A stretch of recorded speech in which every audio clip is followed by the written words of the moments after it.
వైష్ణవి. నేను pregnancy treatment లలిత madam దగ్గర తీసుకోవడం స్టార్ట్ చేశాను. ఫస్ట్ అంతా చాలా భయపడేదాన్ని గానీ, మేడం ప్రతి స్టేజ్‌లో నాకు మోటివేషన్ ఇస్తూనే ఉన్నారు. ఎప్పుడు థర్డ్ మంత్‌లో నాకు సర్వికల్ స్టిచ్ పడింది. సర్వికల్ స్టిచ్ పడింది అని చెప్పిన ప్రతిసారి నీకు నార్మల్ అవుతుందా అన్న డౌట్ చాలా మంది రైజ్ చేశారు. కానీ మేడం మాత్రం ఖచ్చితంగా నీకు నార్మలే అవుతుంది. నేను నార్మలే చేస్తాను అని మోటివేట్ చేశారు. లాస్ట్ స్టేజ్‌లో ఎంత పెయిన్స్ వచ్చినా మేడం మోటివేషన్ వల్లే నేను ఆ పెయిన్స్ బేర్ చేయగలిగాను. ఇంకా నా పెయిన్స్ తట్టుకోలేక నేను సిజేరియన్ చేయించుకుంటాను అన్నా కూడా మేడం వద్దు నీకు నార్మలే చేస్తాను అని చేయించారు. నా లైఫ్‌లో బెస్ట్ డాక్టర్ మేడం ఒక్కరే. ఇంకెవరు లేరు. Thank you madam. Vaishnavi actual గా ప్రెగ్నెన్సీ కన్సీవ్ అయి నా దగ్గరికి వచ్చారు. చాలా సాఫ్ట్ పర్సన్, చాలా మంచి అమ్మాయి. సో అంటే చాలా మంచి అమ్మాయి, చాలా టెన్షన్ పార్టీ అన్నమాట. ఎంత టెన్షన్ అంటే ప్రతి దానికి చిన్న విషయం నేను చెప్పాలన్నా గానీ అమ్మాయికి చాలా సాఫ్ట్ గా చెప్తేనే నార్మల్ గా యాక్సెప్ట్ చేస్తుంది. లేదమ్మా నీకు కొంచెం బీపీ ఎక్కువ ఉందేమో రెండోసారి చూస్తానంటే ఇంకా నిజంగానే బీపీ రైజ్ అయిపోయే క్యాండిడేట్, అంత టెన్షన్ పార్టీ.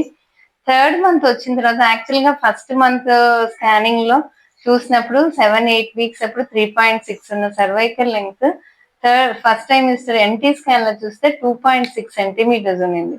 సో ఆ రోజు నేను అది చెప్పడానికి కూడా తనకి నేను చాలా భయపడ్డాను. బికాస్ 4 years మ్యారిటల్ లైఫ్ తర్వాత తను కన్సీవ్ అయి వచ్చింది విత్ 2 previous అబార్షన్. పాపం చాలా స్ట్రగుల్ అయింది తన ఈ 4 years. కాబట్టి తనకి అది చాలా ప్రెషియస్ ప్రెగ్నెన్సీ.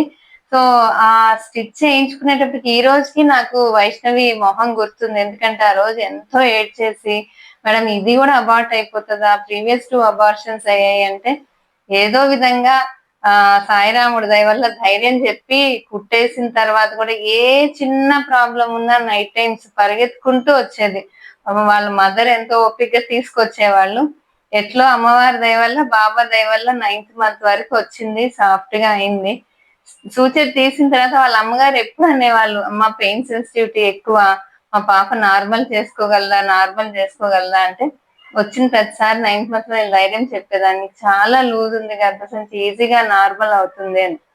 పెయిన్ స్టార్ట్ అయిన తర్వాత కూడా వాళ్ళు మేము సెక్షన్కి వెళ్తాము అని అన్నా గానీ నేను చెప్పింది పాపం తను వినింది. అంటే నేను ఒకటే చెప్తాను ఏంటి అంటే, డాక్టర్స్ చెప్పినప్పుడు కొంచెం డాక్టర్స్ తో మీరు కోఆపరేట్ చేశారు అంటే డెఫినెట్ గా నార్మల్స్, కొన్ని అన్నెసరీ సిజేరియన్ సెక్షన్ డెఫినెట్ గా అవాయిడ్ చేయగలుగుతాం.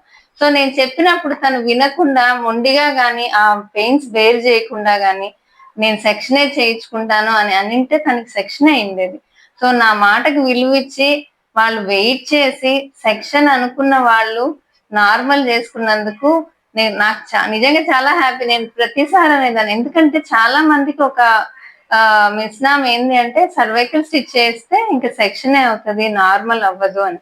యూజువల్ గా నిజంగా సర్వైకల్ ఇన్కాంపిటెన్స్ ఉన్నప్పుడు స్టిచ్ చేసినప్పుడు స్టిచ్ తీయంగానే ద్వారం ఈజీగా ఓపెన్ అయిపోయి నార్మల్ అవడానికి ఎక్కువ ఛాన్సెస్ ఉంటాయి. సెక్షన్ అయ్యే వాళ్ళు కూడా ఉంటారు, కానీ నార్మల్ కాదు అనేది లేదు.